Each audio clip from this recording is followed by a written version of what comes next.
நீக்கப்பட்டவரோடும் பேசியது உண்மை. நீங்களும் இந்த இயக்கத்திலே வலிமை சேர்ப்பதற்கு நீங்களும் ஒத்துழைப்பு தர வேண்டும் என்று அவரிடத்திலே நாங்கள் பேசியிருக்கிறேன்.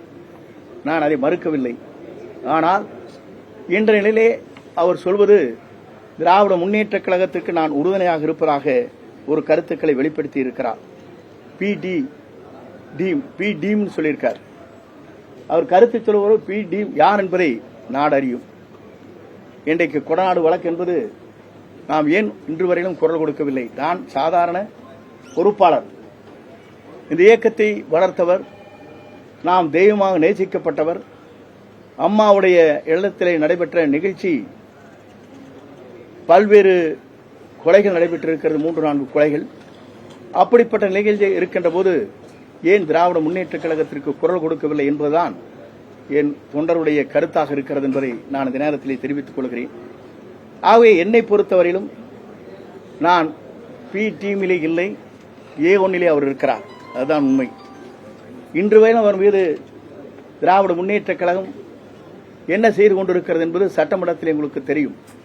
சட்டமன்ற வரலாற்றில் துணைத் தலைவராக OPS இருக்கின்ற போது அவரை நீக்க வேண்டும் என்று தீர்மானத்தை நிறைவேற்றி கொடுக்கின்ற போது முதலமைச்சரை எழுந்து இதற்கான கருத்துக்களை சட்டப்பேரவைத் தலைவர் விரைந்து எடுக்க வேண்டும் என்று சொன்னவுடன் 10 நிமிடத்தில் சட்டப்பேரவைத் தலைவர் அவர்கள் அதை அறிவித்தார் என்பதும் நாடறியும்.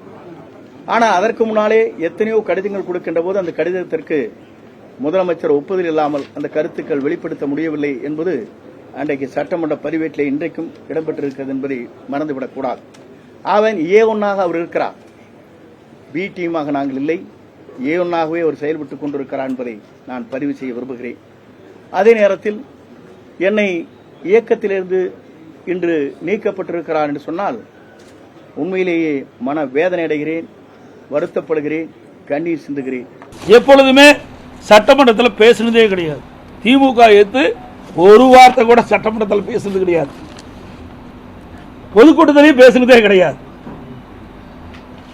ஆக டிஎம்கேக்கு பி டீமா இருப்பது நிறுவனமானது. இதில் யாருக்கும் மறைச்சு பண்ண முடியாது. அப்படி இருக்கின்ற காரணத்தில் தான் இவர் அடிப்படை உறுப்பினர் நீக்கப்பட்டவுடன் அந்த தொகுதியில் இருக்கின்ற நகர கழக செயலாளர்கள், ஒன்றிய கழக செயலாளர் இன்னைக்கு ஸ்வீட் கொடுத்து பாராட்டுறாங்க, விழா கொண்டாடிட்டு இருக்கிறாங்க. 33 ஆண்டு காலம் நீங்க இருந்துன்னு சொன்னா உழைச்சிருக்கணும், மக்களுக்கு உழைச்சிக்கணும், நிர்வாகிகளுக்கு அனுசரிச்சு போயிருந்தா உங்களை வாழ்த்தி இருப்பாங்க. அதுக்கு மாறாக இயக்கத்திற்கு துரோகம் இழைக்கிறதுக்கு இப்படிப்பட்ட நிலைமை தான் கிடைக்கும். இந்த இயக்கம் சாதாரண இயக்கம் இல்ல, இன்றைக்கு 2 கோடி தொண்டர்களுடைய இயக்கம். இதை வேண்டுமென்றே திட்டமிட்டு இந்த இயக்கத்தை முடக்கவோ, இந்த இயக்கத்திற்கு அவதூறு பேசியோ அல்லது இந்த இயக்கத்தை பலவீனப்படுத்த யார் முற்பட்டாலும் இந்த இயக்கம் வேடிக்கை பார்த்துக் கொண்டு இருக்காது. அது மட்டும் இல்ல, இன்னைக்கு கொடநாடு பற்றி பேட்டி கொடுத்துருக்கிறேன்.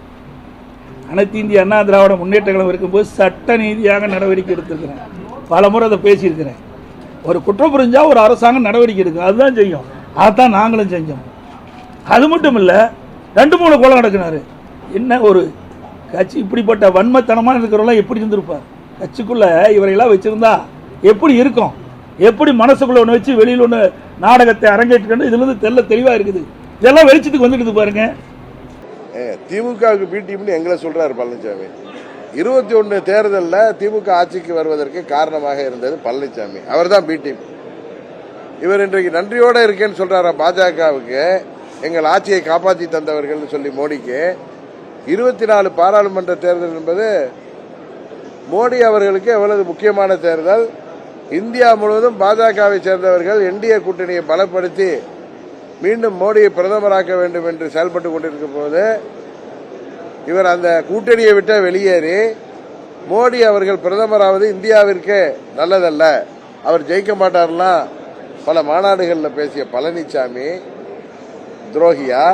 அந்த 24 தேர்தலில் 39 தொகுதிகளிலேயே திமுக வெற்றிக்கு வழிவைக்கின்ற விதமாக இவர் வேட்பாளர்கள், டம்மி வேட்பாளர்கள் போன்ற வேட்பாளர்களை போட்டு குறிப்பாக தமிழ்நாட்டில் பல இடங்களில் 3வது இடங்களுக்கு சென்று சில தொகுதியில் 4வது இடங்களுக்கெல்லாம் அந்த ரெட்டலையை கொண்டு சென்ற பாவம் பழனிசாமி செய்திருக்கார். அவருக்கு இவரை நீக்குவதற்கு தகுதியே இல்லை. அதுதான் என்னுடைய கருத்து.